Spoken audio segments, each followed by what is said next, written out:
This video is sponsored by Surfshark. Hi guys, welcome back to Chop's Garage. Hey, I got the MGB in. Decided to move from the garage at home into the showroom. I thought it would look nice in here. I'd be more inclined to use it every now and then, and it would free up the garage.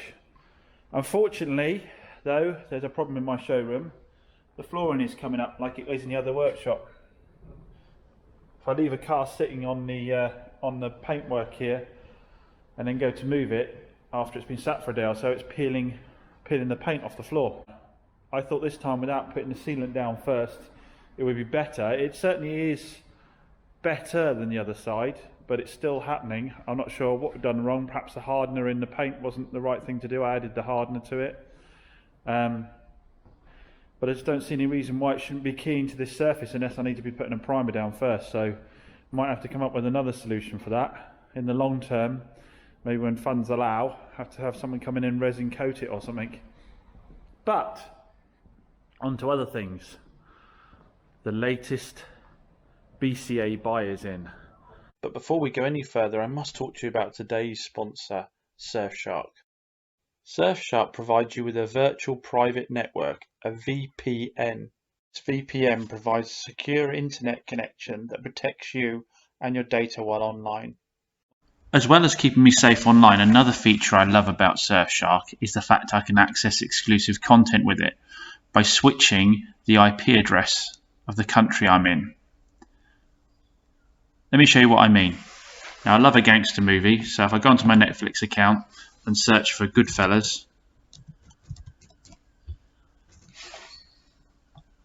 it's not available on my UK Netflix. So all I do is go up to my Surfshark, click here, scroll down, and I'm going to choose an IP address from Canada, so the internet sees me as being in Canada.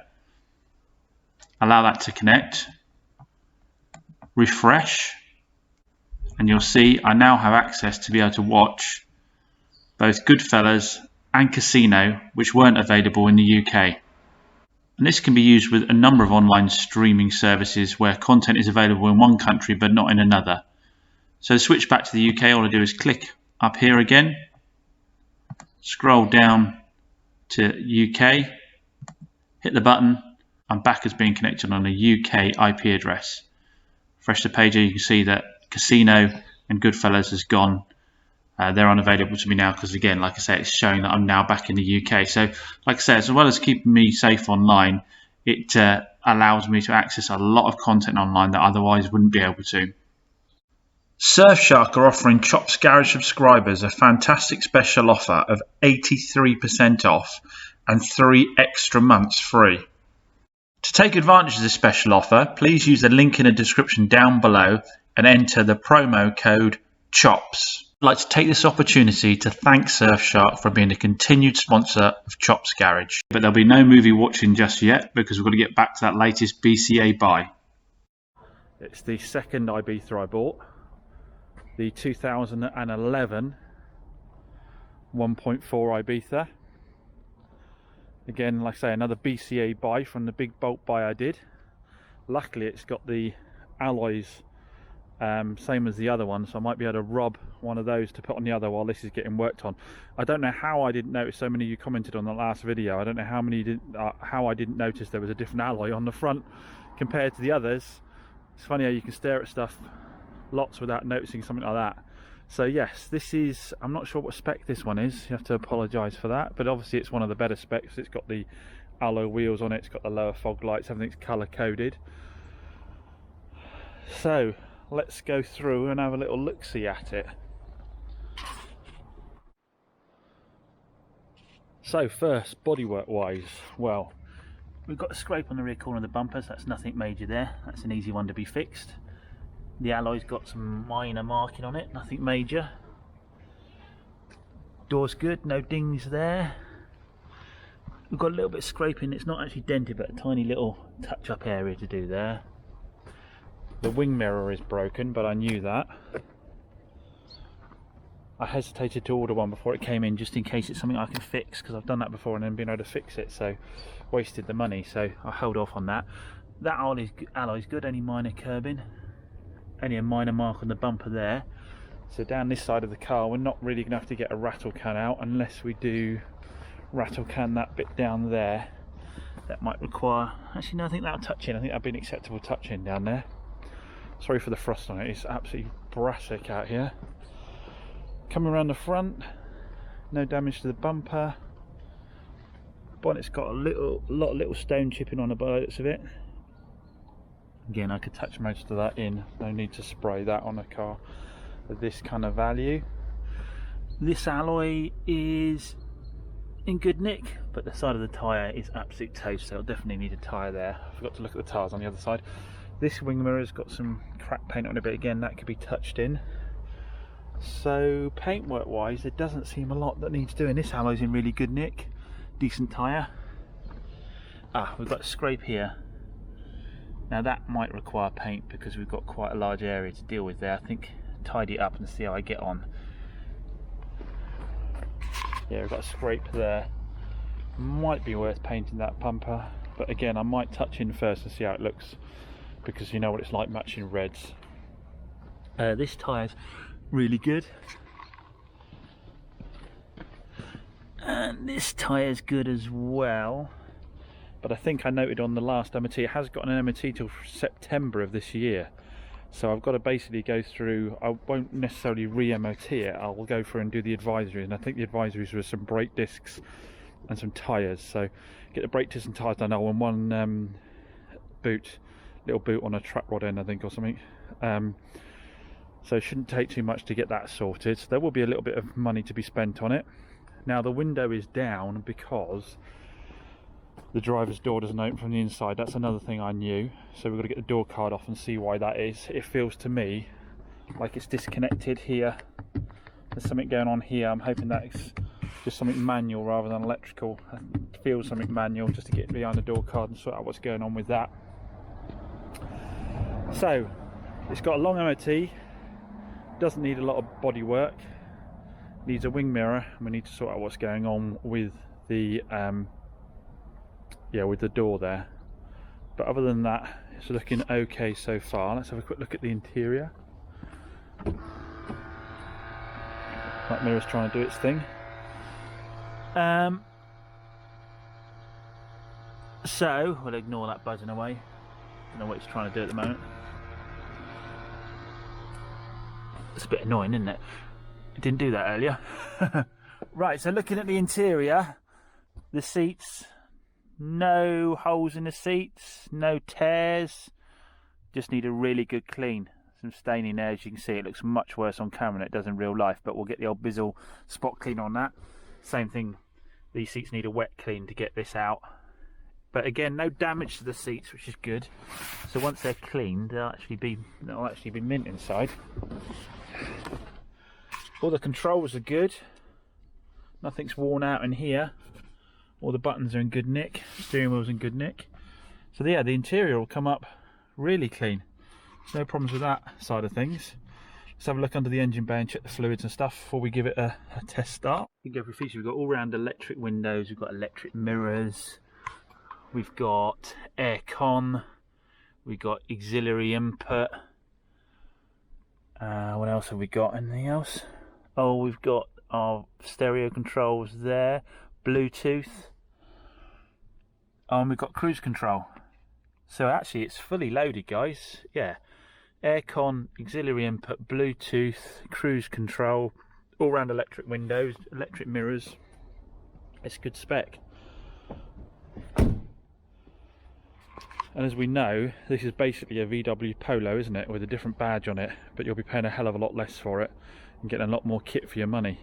Right, let's get under the bonnet and have a look what's going on underneath there. So, first things first, we seem to have a bit of oil here. Not sure where that's coming from, probably the rocker cover. Yeah, it looks like it's coming from the rocker cover there.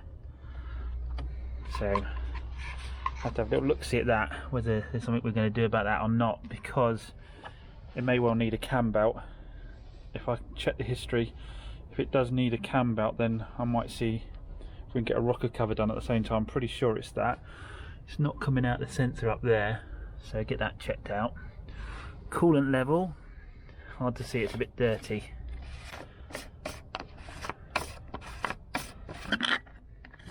Oh yeah, coolant level's at the right level. Just about there, I'd say. So that side of things is okay. That cam cover doesn't look like it's been off. So it probably is going to need a cam belt enough so I can find history on it. Oil level's bang on, so whatever that is, it's not losing a huge amount. Unless it's been topped up just before it's come to me, which is unlikely on a trade-in or coming from BCA. They tend to come as they are. It's dirty, but overall it's tidy enough. Belt looks pretty damn old. And the tensioners look pretty old. But yeah, it's okay for us to start and run and go for a little test driving for sure.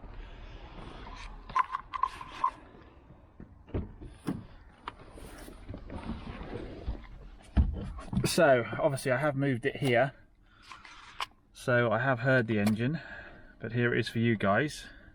99,000 miles, and it's just under 100k. About average for this age, isn't it?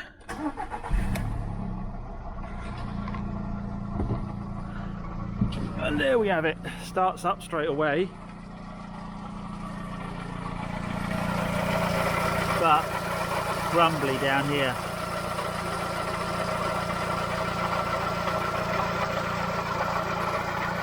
Now I would say, and a lot of you will comment I'm sure and tell me your thoughts on it, but I would say it sounds like it's coming from behind the cover, and it sounds like a completely knackered water pump or tensioners. The engine itself I think sounds alright, so I'm tempted to say that it is there's something like the water pump or the cam belt tensioners, something like that.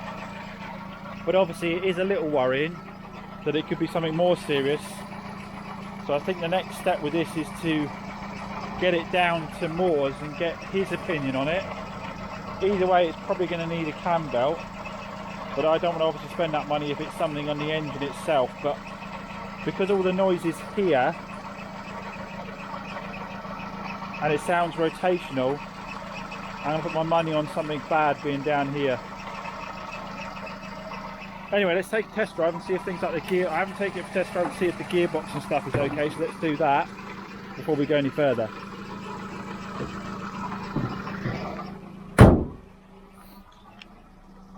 Obviously leaving the window open so I can get in and out of the thing.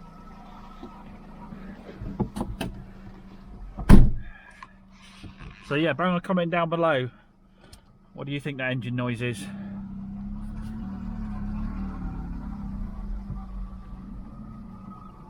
I'm not going to go out on a public road with it at the moment. I'm just going to go for a spin round here. The clutch feels good. That's biting midway nicely, so no problems on that front.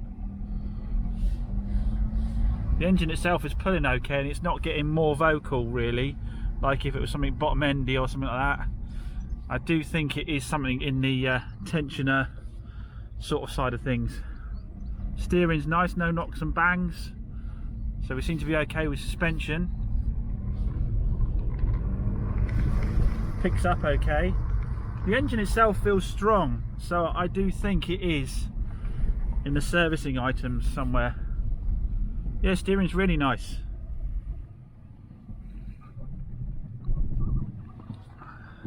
I got up to third, that's why I wanted to die off a bit.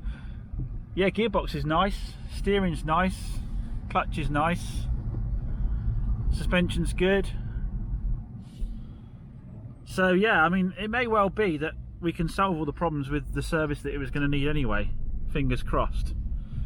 Quick look at the paperwork. It's low owners, it's only 2 keepers, and I do have a service book here. It looks like it was down at a local car down in Croyd in 2012, and then Exeter 2013, 15, Car Care Centre, right next door. Old Boys at Car Care Centre, 2016. So it's missing quite a bit of history there. Doesn't mean it wasn't done, of course. But obviously it looks like we're going to end up doing the biggest service on it in a bit. So let's get it down there and check it out. Out about driving it, it isn't actually anywhere near as noisy as it sounds when you've got the engine bay open. So I can imagine the previous owner kind of just gradually built up on them, and when they actually then started hearing the noise, they probably thought it was terminal and decided to get rid of, which obviously I could still be told this is terminal. I don't know 100% it's just the servicing items, but all I can say is from my experience from driving the car, you know, in terms of its pull and its performance and no smoke and all that kind of stuff, that I don't think it's something internally in the engine. In this day and age, engines are so tough that it's very rare you kind of get those kind of problems. But I still could be proved wrong, so we'll get in there and see what Phil's got to say. As always, tons going on down here. That's why it's always surprising me it's my stuff done so quickly. It's always got so much work on. Right, let's see if we get any sucking of the teeth. And Phil just noticed the breather pipe was off the top end there. So he's just checking how much pressure there is, and says there isn't too much there, so we don't think it's popped off like that. Yeah. But yeah, the engine tank, right? These get quite they got like slipper pistons, aren't they? And they do get quite. They are a little bit noisy at cold. Often. Right. Not always, but often. But you're like me, you think it's coming from this side? I do, yeah. You Okay. could tell, wouldn't you? Well, that's the thing. I mean, I guess if we get it off and the water pump isn't raunchy as hell, Yeah, or attention. or tensioner raunchy as hell, then abandon it at that point before we put the kit on it. Here, I mean, it's interesting though that you noticed that. I didn't. So I saw the shiny bit of the pipe, but I didn't notice what the reason for it was. I thought it looked like it was down there, wouldn't it? So Yeah. It looked like it belonged there, really. So it was shiny, wasn't it? And that's what could have been blowing all this up over here. Yeah, that would be where that's come from. So there is the question as to why that was the case, but you don't reckon there's too much pressure? No, I don't think so, but give it a good crash and then check it's still on there. Right, okay. So I've come back in Old Faithful, the Alpha. I haven't been able to leave it with Phil long enough, unfortunately, for him to try and resolve what the boost issue is. He just did the brakes for me. He got a feeling that it may still be sticky vanes on the turbo, and give me a few suggestions on that. And he's got one other idea as well for us to try out when I've got time for it, which I'll cover at the time. But reassuring for him to confirm my thoughts with the engine on the Seat, that it's all within the sort of water pump tensioner area. My only concern is that breather pipe being off, why it was off. I don't think it was blown off, as he says there didn't seem to be any undue pressure within the engine. So, but he'll have a look for me, no doubt, when he does it. So fingers crossed with that.